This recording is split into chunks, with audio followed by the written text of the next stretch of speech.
Thank you.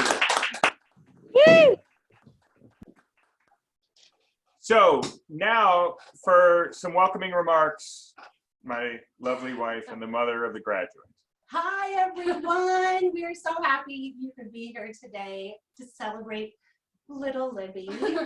While we so wish we could hug and kiss all of you, we are just so grateful to see your faces, to celebrate this excellent milestone. And I really count on all of us at some point post-vaccine getting together and having a serious celebration. I cannot wait. In the meantime, congratulations to Libby. So thrilled for her. She did it. She's done. Yes. No more Catholic high school. Yay! All right. Now, to begin, we're going to do some remarks from the faculty. So we have a special guest here to, so I'm going to share my screen so we can all see this. And I'm going to do this video. LIbby Regan. There's probably very little that we can say, that you and I can say, that's positive news about this spring of 2020, other than our own health and the health of those that we love. I mean, school went virtual. You couldn't hang out with your friends and teachers, and I couldn't hang out with my students and colleagues. We got trapped in our respective houses. I mean, taking the dog for a walk or walking around the block with my wife became a huge outing, one that we were thrilled about. And big events either got canceled or became Zoomified, like this, your high school graduation and your graduation party. But for me, one bright spot in all of this is that now I get the chance to participate in your graduation and your graduation festivities. And this is an honor.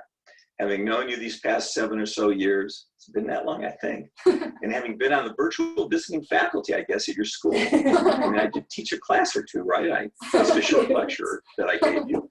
I'm thrilled to be able to join you and your family today to say, congratulations, Libby.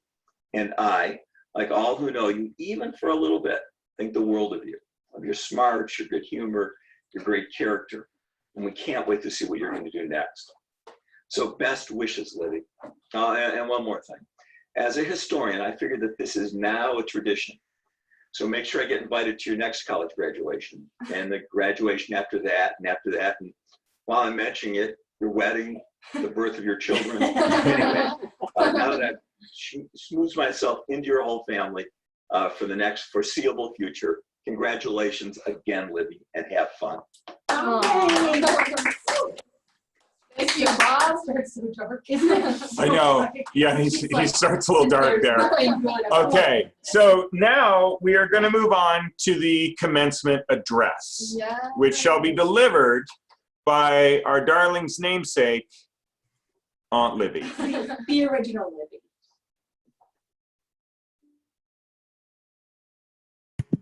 Sorry, I had to unmute myself there. Well, I have to say, I was so immensely honored to be asked to give the commencement address today. That brought tears to my eyes, and I'm hoping I'm going to get through this speech without getting emotional. I did lots of research to figure out what makes a really great commencement speech. I watched Barack Obama's speech. I watched Michelle Obama's speech. I watched Amy Poehler. I watched Will Ferrell. And the things I took away from it were there are 4 great parts to a commencement speech. The first part is humor. The second part is reflection on our times. The third part is life lessons. And the fourth part is honoring the class of 2020. the great part about the humor is we have Bob, so that's covered. The second part obviously was covered by Bob Bain there, talking about COVID and all that we're going through. The third part is life lessons. And I'll be honest and say, with all the amazing doctors and nurses and doctorates and everybody else we have in this family, I was sort of wondering why me. And I have to say, seeing Libby in her PPE showing up at the hospital made me just so grateful and thankful for all the hard work that everyone's doing in this time to sort of help with the COVID. But really the most important part of this commencement is about honoring the class of 2020. And in this moment, we get to honor one amazing student, one person who I cannot say more amazing things about. From the moment little Libby entered the world, we all knew that she was someone special, not just because she has such a vivacious spirit or such an awesome name. She's the only Leo in our family, and though most Leos love to vie for the spotlight, Libby knows that in our family, vying for the spotlight is playing a Big Ten contact sport. And so she's smart enough to stay out of the scrum, but Libby really deserves the spotlight. She is one of the most creative and seriously talented artists I know, and it comes as no surprise to anyone in her family or who's been paying any attention. Whether from the youngest age, it was drawing, painting, meticulously crafting worlds out of calico critters or cardboard. She has always had the most amazing creations with the meticulous details and design. Libby has loved to curate spaces more than really decorate. Her room, miniature dioramas, countless stages for the performances that she helped bring to life at musical theater workshop or at her school. Libby has also loved to create costumes, and this was evident from every Halloween when she would go about creating amazing costumes, not only for herself, but also for her friends. Things like when she was the Wilson Ball and her friend was Tom Hanks with a FedEx box, or when she and her friend were Veronica and Betty with the big bubble signs with the famous catchphrases. But in the past few years in high school, it is really when Libby's talents completely exploded. And she's just been creating amazing pieces of art from watercolors, pastels. She's mastered every medium and really taken on creating intimate portraits. One more recently of Nora, amazing landscapes and wildlife, which we have all over our house. But it really culminated in Libby winning an amazing, highly prestigious TAC internship at the Contemporary Jewish Museum in San Francisco this year. And I was really honored. Actually, Bob and Lexi were out of town, and I got to go to the parent orientation and see everything that Libby was going to be doing. And I can assure you it's amazing. But beyond all these accomplishments and all of her creative talents, the best parts are the parts that we all know. As Libby is immeasurably kind, she's humble, caring, and concerned for others. Year after year, she actually won awards in school for being the kindest and most considerate student in her grade. And it's really been evident in the way that she has just so lovingly doted on all of her cousins, from Xavier, Addie, RJ, Jamie, Finn, Tanner, Hayes, and Via and Nora. So what advice, what life lessons do I have to share with such an accomplished and thoughtful, caring young woman beyond keep being you? I guess I can tell you a little bit of what I've learned in my life. Starting as a philosophy major, I was a handwriting and recognition software engineer. I was the 8th employee at Match.com, international refugee law student, a mergers and acquisitions lawyer, a human rights advocate, an environmentalist, and now most importantly, parent to these two. And what I've learned, probably is evident from that long list of things that I've done, which is you don't really have to have all the answers about who you are right away. Certainly not at 18 as you're going into school. Try all the majors. Certainly not at 22 when you graduate from college, or even not at 30, which is when I went to law school. Because you can be so many different things in your life. And if you take the time to be curious and explore the world and discover yourself, there is no rush. And you end up doing amazing things that you never imagined. Follow your intuition and let your passion lead. You're more likely to follow a path in life that engages your whole self and actually maybe ends up making the world a better place. You may not always feel like you're in the right place all the time, but then you take a deep breath and you pivot and you'll find a new place to be. I've learned, funnily enough, it helps to really lose loudly.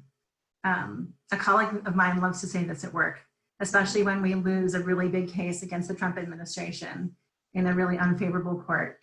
But it applies, I think, to all parts of your life. It's sort of counterintuitive, but really, when you lose loudly, you share your stories of failure with other people, and inevitably they share their stories of failure with you. It really helps to keep shame at bay, I think, and when you laugh at yourself, you really can move on and learn the lessons of the failure that you've just done. And if you ever need stories of good failure or a good laugh, you can always come to me, Libby. Most importantly, you are not alone. None of us really ever does anything alone. Each of our successes has a lot to do with other people, our family and our friends and our colleagues, and even those jerks who oppose you. They help push you to a better place. So recognize everyone in your success and make sure they are seen and really help to share in what you're creating. But honestly, I don't really have anything to teach you, Libby. You've already done so much. Keep being exactly who you are. Enter this next stage of your life with your heart open and asking for what you want. Pursue your dreams no matter where they lead you. Keep being kind and compassionate. And I have one quote from one of my favorite poets. And little Libby, I know she's one of your favorites too. It's our Nora Sopko. And she wrote this new poem for you. It's called Life. Life is challenging. Life is confusing. Life is a mystery. In life, you never know what's coming next. Congratulations, little Libby. We love you.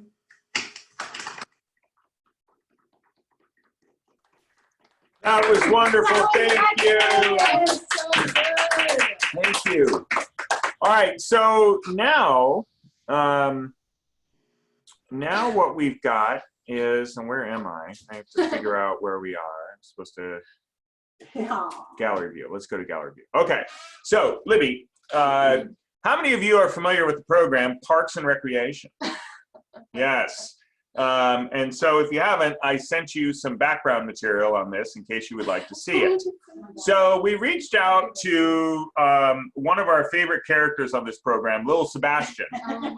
And so let's just take a look at what happened. Okay. And here we go. Look how cute little pony named Smurf.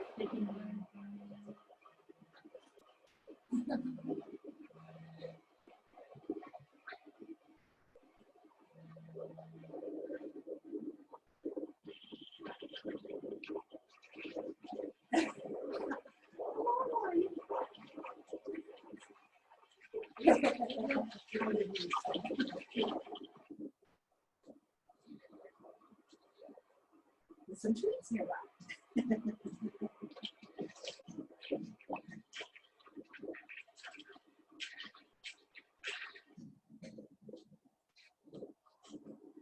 Isn't he cute?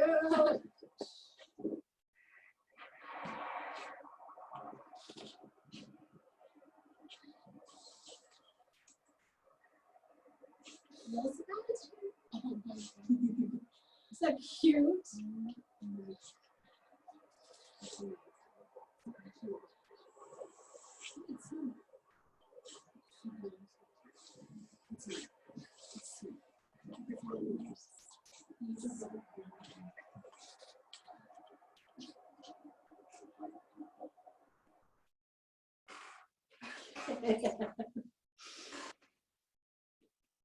Oh, go longer. Okay. Actually, look, you're missing.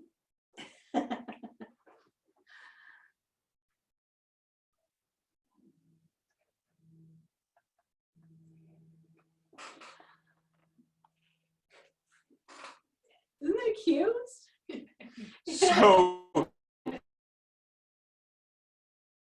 So yay. All right. So that was what we did. That was Smurf, who is a 30-year-old. Notice he had no eyes. and totally blind from tumors in his eyes. And he spends all of his time at nursery schools and care homes in Scotland as a therapy pony. Yeah. It seems very Libby-like. It's just absurd. But we asked Dan to help us out and commemorate this event with a song for little Sebastian. So, Dan, I'm gonna spotlight you, and let's take it away. Up in horsey heaven, here's the thing. Trade your leg for angel wings. After you say goodbye, take a running leap and you learn to fly. Come on, everybody! Bye, bye, little Sebastian. Miss you satisfaction. Bye, bye, little Sebastian. Candles in the wind.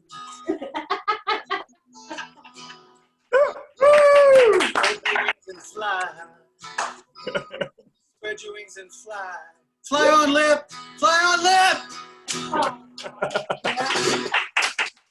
Dan Long, ladies and gentlemen, Dan Long. That was weird. That was so awesome. Okay, so now to confer the degree upon the graduates. Where is he? There he is. All right, so I'm going to place him in the spotlight using. Yes. Okay, I'm the fat old guy on the podium, sitting to the right of the principal, just about putting on my academic robes. Libby, it is a pleasure to talk to you and to remind you of your Australian roots. It's Anzac Day in 2 days, and your family has participated in that in the past, I think. In fact, I know. And you've declined so far Marty and I's invitations to take you there, and we're damn sure we're going to get you there at some point when this COVID thing is over. But in the meantime, we're here to congratulate you, and I'm here to confer a degree, diploma, matriculation, leaving certificate as you graduate from the Sacred Heart Cathedral Prep High School and move on to next educational steps at the University of Puget Sound, where I believe you're going to be studying philosophy and art history. And good luck for all of that. Maybe that's more than you already know, but good luck. In the meantime, this is the certificate which I'm going to hand to your father. And he'll pass it on to you. Hooray, Libby! Congratulations. Yes. You Well, can all join in, but that's the end of that segment, Bob. All right. Nicely done. Okay, so now. Fade into a little piece of Libby history. Oh, that's lovely. Yeah. All right. Okay. Can I just say one quick? It wouldn't be a party without Marty saying just one thing. I'm not allowed. Yeah, go. Yeah. Yes. Mr. Cousins, who is the luckiest person in the whole world? Marty. Why is Marty the luckiest person in the whole wide world? Because she has 4 beautiful granddaughters and 1 beautiful grandson. There you go. And we are so proud of you all. Yes. I cannot, in my wildest imagination, have expected such a fabulous bunch of great grandkids. We're so lucky. Congratulations, Libby. We were told to keep this without emotion, Libby, but there you are. It's great. Nicely done. Nicely done. Now for the recessional. All right, so I'm gonna, everyone should probably unmute and try to the best of your ability to keep it down. But this is the fun part. So I'm gonna spotlight, but feel free to unmute and let's go ahead.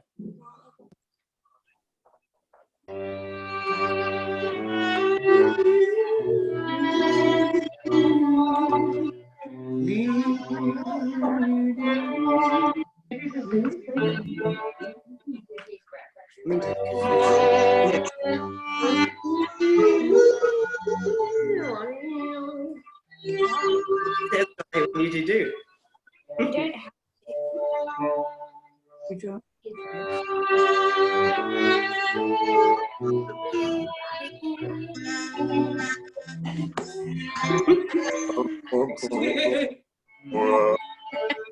Unmute, Sammy.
What's up, Dan?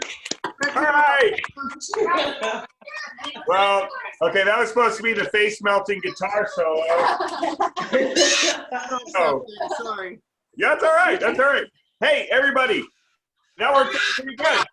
That's a graduation right there. Hey. Go, Emily. So now we're gonna hang around for cake and punch. So go. If you can pass that through the television, that'd be So what we're gonna do now is I'm going to put us into breakout rooms, and I'm gonna set a timer for 10 minutes.